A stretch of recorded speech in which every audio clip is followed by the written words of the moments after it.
we really wanted to be intentional about linking the frac sand mining to the whole issue of climate change, and we're real pleased that Kathy Hollander from Minneapolis with Minnesota350.org is here, so please welcome her. Kathy Hollander, come on up.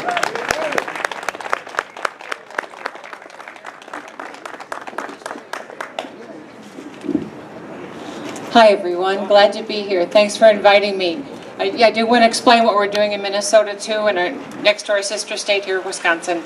But in Minnesota 350, that 350 stands for parts per million of carbon dioxide that need to be, that's a safe threshold. We need to have no more than that in our atmosphere to keep the weather consistent. Do you know where we are today? Yeah, we're at like 400. I heard a couple of 400. I heard 380. They're measuring it at 402, which is why our weather is becoming unstable. Our climate is warming faster than it needs to be. Young people know that. People who are our age who have benefited greatly from fossil fuels know it's time to start cleaning up. We've benefited greatly from fossil fuels, but we have to take responsibility too to clean up the mess so our grandkids have a place to live.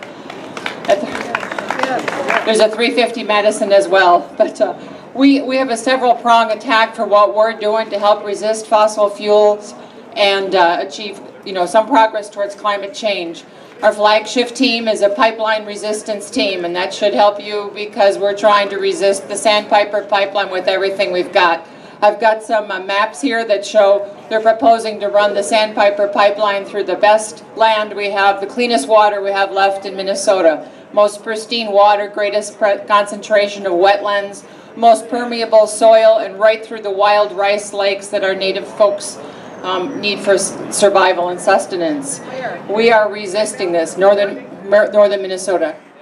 We're also resisting another pipeline called Line 3 Replacement, which is not really a replacement. Both of these are with Enbridge Corporation. I just came from a public hearing yesterday. Citizens have won the right for the first ever environmental impact statement on pipelines in the state of Minnesota.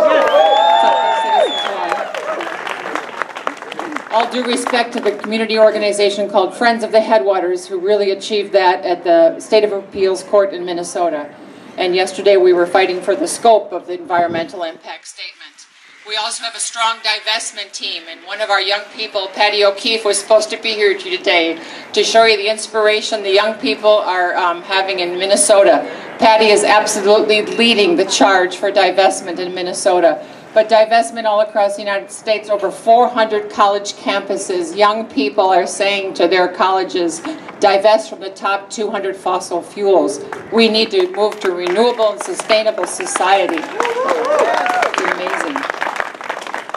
Over $3.4 trillion has been divested from the top fossil fuel companies. Unbelievable. Rockefeller Foundation, Gates Foundation. People are deciding to vote with their dollars, and they know that this worked in South Africa.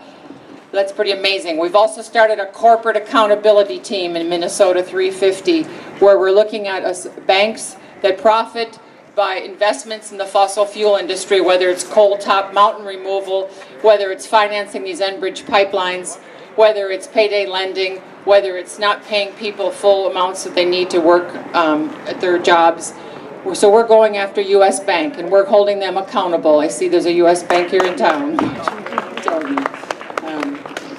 There's also something pretty exciting, 350.org, of which Minnesota is just the most active state chapter.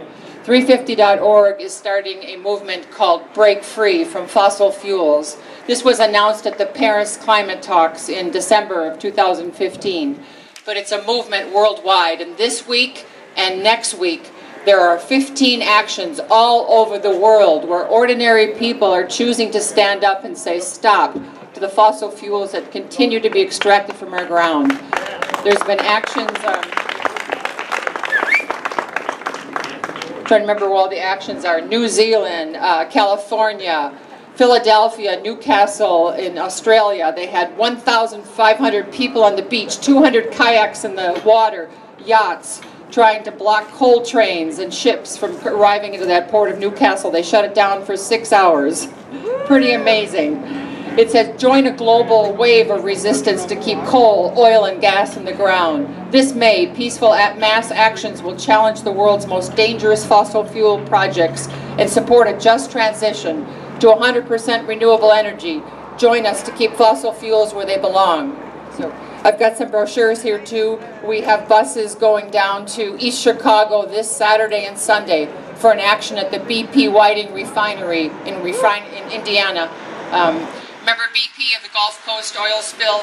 Well, Minnesotans, Wisconsin people, Michigan people, Illinois people are all joining together. We're going to do kayaktivism on Lake Michigan, and we're going to have a peaceful march at the Whiting Park, and we're going to view the community that is heavily polluted with all the industrial messes that they have created in Whiting, Indiana, one of which is the BP Whiting Refinery. What we see with this additional extraction from the ground, whether it's tar sands oil or whether it's fracked oil from western North Dakota, is that the people who are really profiting are the refineries.